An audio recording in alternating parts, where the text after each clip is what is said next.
Morning, स्वागत है आप सभी का मेरे चैनल पर। आज हम शुरू करने वाले हैं द्विघात समीकरण, जो कि चैप्टर 4 है 10th क्लास का।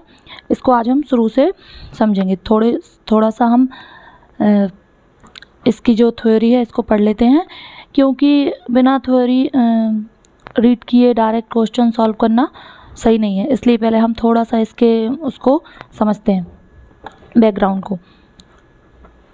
द्विघात समीकरण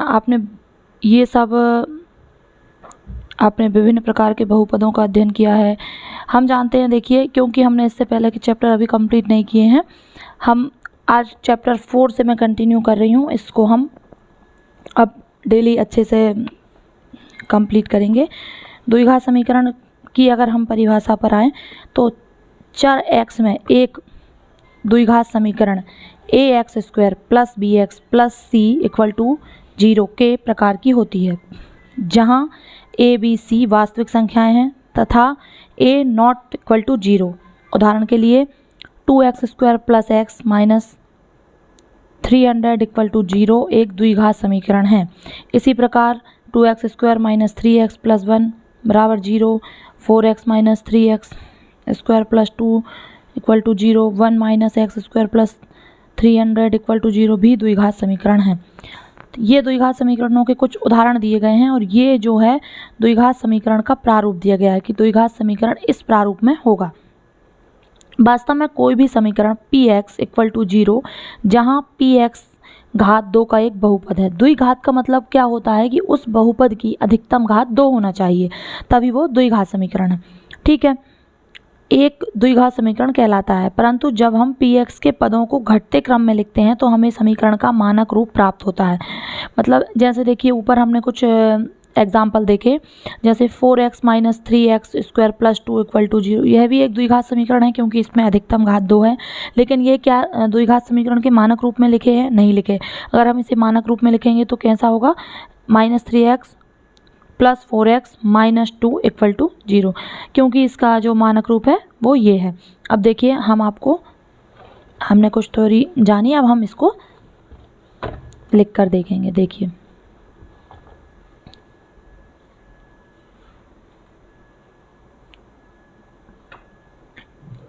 ax² + bx + c = 0, जहाँ ये देखिए द्विघात समीकरण का जो मानक रूप है ax² + bx + c = 0, जहाँ कभी भी a 0 नहीं होना चाहिए, क्योंकि अगर a 0 हो गया तो जो x² का जो गुणांक है वो 0 हो जाएगा, और फिर यह समीकरण द्विघात बचेगा ही नहीं, क्योंकि फिर ये वाला जो पद है वो 0 हो गया तो फिर ये समीकरण जो है द्विघात बचेगा ही नहीं, फिर ये एक घात हो जाएगा।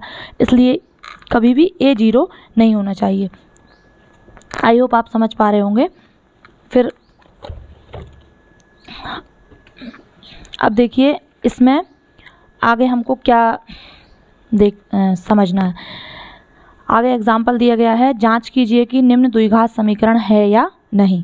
द्विघात समीकरण, कोई समीकरण दिया है, वो कोई द्विघात समीकरण है या नहीं है, इसकी हमें जांच करना है। ये एक एग्जाम्पल है, x - 2² + 1 = 2x - 3। ठीक है, ये एग्जाम्पल है, हम उसी में भी कर सकते हैं, लेकिन मैं आपको दिखाती हूँ सॉल्व करके। x - 2² + 1 2x - 3। ठीक है, पहले हम एक साइड का इसका सॉल्व करते हैं। इसको x - 2² + 1, ये आप सभी को पता है सर्वसमी का a - b² =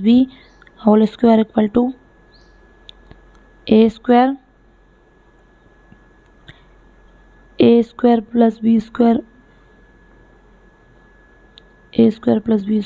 - 2ab, या इसको यहाँ से भी लिखते हैं a² - 2ab + b²। ठीक है, तो ये अपन लिखेंगे x² - 2ab मतलब 4x + 4 + 1, तो ये हो गया x² - 4x + 5। तो इस पूरे की जगह हम क्या लिख सकते हैं? x² - 4x + 5 = 2x - 3। इसको हम इस साइड लेकर आएंगे, x square minus 4x, 2x इस साइड आएगा तो माइनस हो जाएगा, माइनस 2x प्लस 5 माइनस 3 इस साइड आएगा तो क्या हो जाएगा, प्लस 3 इक्वल टू 0। इसको हम इस साइड क्यों लेकर आ रहे हैं, क्योंकि जो हमारा द्विघात समीकरण का मानक रूप है वो इस फॉर्मेट में है, a x square plus b x plus c equal to 0। इसलिए हम इसको चेक कर रहे हैं कि ये है कि नहीं है। अगर ये उस फॉर्मेट को फॉलो करता है तो ये द्विघात समीकरण है, अन्यथा नहीं है। तो x square minus minus plus, लेकिन चिन्ह माइनस का आएगा, 6x प्लस 8 इक्वल टू 0। ये हमारा इस प्रारूप को फॉलो करता है।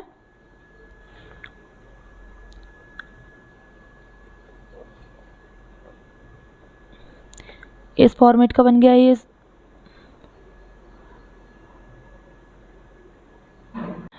ओके, तो देखिए ये a x square plus b x plus c equal to 0 के फॉर्मेट को ये समीकरण फॉलो कर रहा है। X square minus 6x plus 8 equal to 0।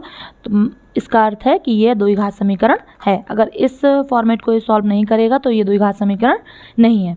आपको एग्जाम में ऐसे कोई समीकरण दिया जा सकता है जिसको आपको चेक करना है। अगर आपका ये फॉर्मेट फॉलो होता है तो आप लिखेंगे यह एक द्विघात समीकरण है, यह एक द्विघात समीकरण है। और अगर फॉर्मेट को फॉलो नहीं करता तो यह एक द्विघात समीकरण नहीं है। ठीक है, अभी हम एक और इसमें एग्जाम्पल देखते हैं। अभी एक मैं आपको बुक में दिखा देती हूँ जिसमें कि वो द्विघात समीकरण नहीं है। देखिए दूसरा जो एग्जाम्पल है, x plus 1 plus 8 equal to x square plus x plus 8। ठीक है, तो हम इस साइड का जो है x प्लस 2 और x माइनस 2, ये a प्लस बी और a माइनस बी एक सर्व समीकरण होती है। a square minus b square equal to a minus b और a प्लस बी। तो इसकी जगह direct a square minus b square लिख दिया। b स्क्वायर 2 है तो 2 का स्क्वायर 4 लिख दिया यहाँ पर। अब हम इस साइड LHS को सॉल्व करेंगे, x square plus x plus 8। तो ये क्या हो गया, एक्स स्क्वायर माइनस 4 इस तरफ RHS में। तो हम इसको लेंगे, एक साइड करेंगे दोनों को, x square minus x square. ये इस तरफ ना भी लाएं हम इसको तो डायरेक्ट इस वाले एक्स स्क्वायर से ये वाला एक्स स्क्वायर कट गया, और एक्स और ये प्लस का 8 है और ये माइनस 4 इस साइड आएगा तो प्लस का हो जाएगा। तो 8 और 4 12, एक्स प्लस 12 इक्वल टू 0। तो ये क्या, ये द्विघात समीकरण के मानक स्वरूप को फॉलो करता है। वो क्या है, a x square plus b x plus c equal to 0। तो इसमें एक्स स्क्वायर है ही नहीं, अतः ये द्विघात समीकरण नहीं है। 2 नंबर में आपके ऐसे क्वेश्चंस आपको आ सकते हैं। ठीक है, आई होप आपको समझ में आए होंगे। अब हम थोड़ा आगे चलते हैं। ये देखिए प्रश्नावली 4.1 में पूरा आपको यही सॉल्व करना है। ठीक है,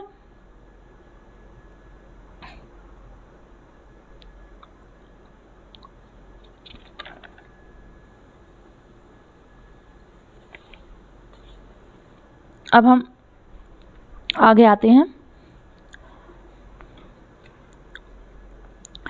गुणनखंडों द्वारा द्विघात समीकरण का हल। द्विघात समीकरण 2x square minus 3x plus 1 equal to 0 पर विचार कीजिए।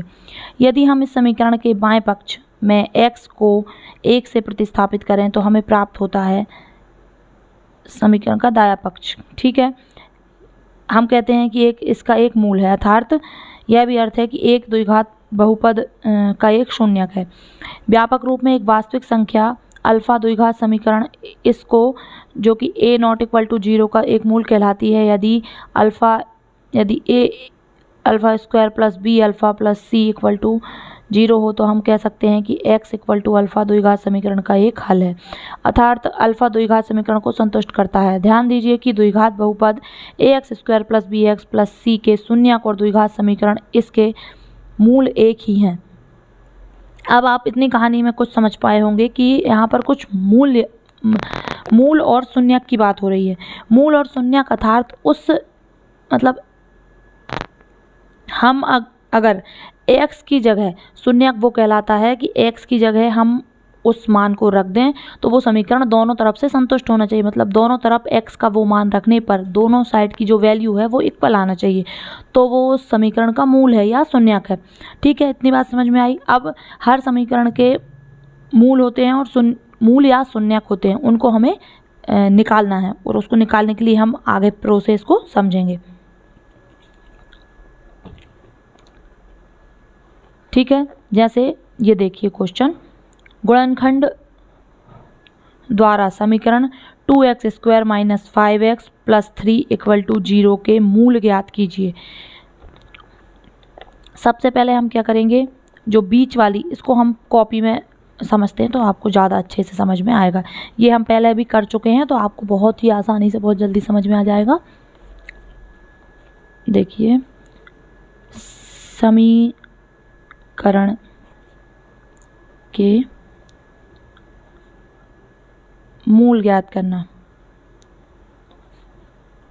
ये लिखा है हमने 2x² - 5x + 3 = 0। ठीक है, अब इतना तो आपको आता ही है।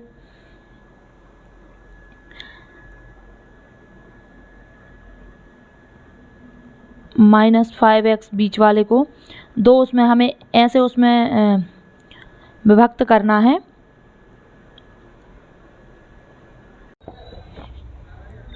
अब देखिए, हम इसमें से √3x कॉमन ले रहे हैं।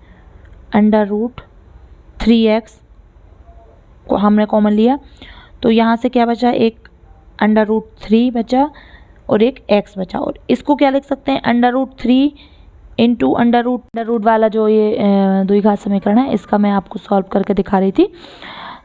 तो ये देखिए, -2 √6 को हमने -√6x -√6x लिख लिया है।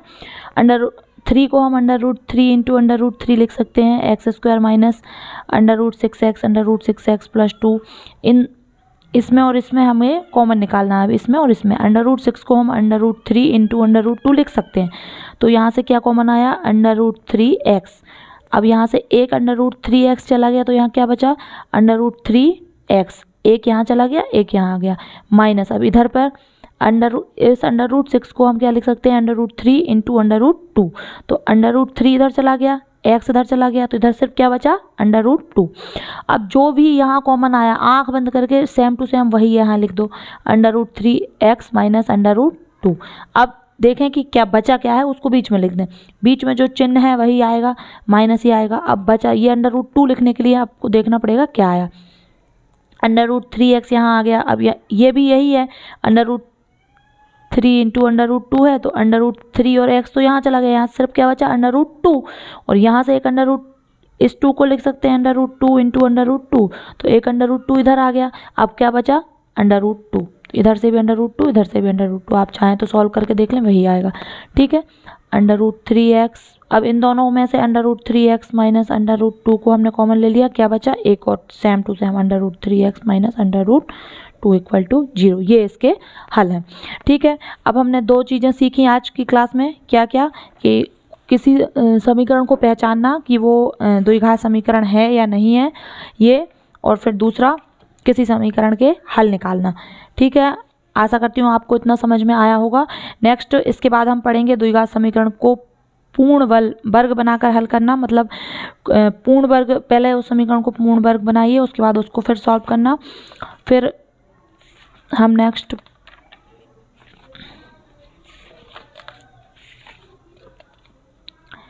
इसके मूल निकालना द्विघात समीकरण के पढ़ेंगे। इसमें हमें दो क्लास और लग जाएंगी। मूल वास्तविक होंगे, बराबर होंगे, विविक्तीकर निकालना, ये हम नेक्स्ट क्लास में देखेंगे। अभी आपका काम क्या है कि आप इनको बाकी के क्वेश्चन प्रैक्टिस करेंगे, अच्छे से सॉल्व करेंगे, ताकि आपके कॉन्सेप्ट जो हैं अच्छे से क्लियर हो पाए। आशा करती हूँ आपको क्लास पसंद आई होगी। अगर आपको वीडियो पसंद आए तो लाइक, शेयर, सब्सक्राइब जरूर कीजिएगा। Thank you.